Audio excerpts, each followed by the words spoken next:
भैया देखिए हमारे यूट्यूब चैनल पर जा रहा बहुत प्यारा चुटकुला नाच गीत आप लोग फुल आवाज में देखिएगा।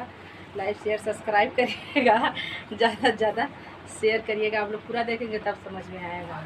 नमस्कार दोस्तों, हमारे यूट्यूब चैनल पर स्वागत है। हमारे यूट्यूब चैनल पर स्वागत है। हमारे चैनल पर जा रहा है एक चैनल पर आप लोग खूब उलाट पलाट के देखो।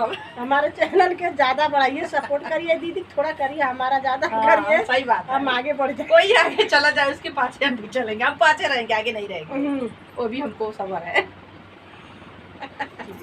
इनको उड़ा दीजिए आसमान, एकदम आसमान में ऐसे पंख लगा के उड़ती चले परी जैसे। परी जैसे। जब हम जाई नहीं हरवा वाला मुँह में आने तू आइया। जब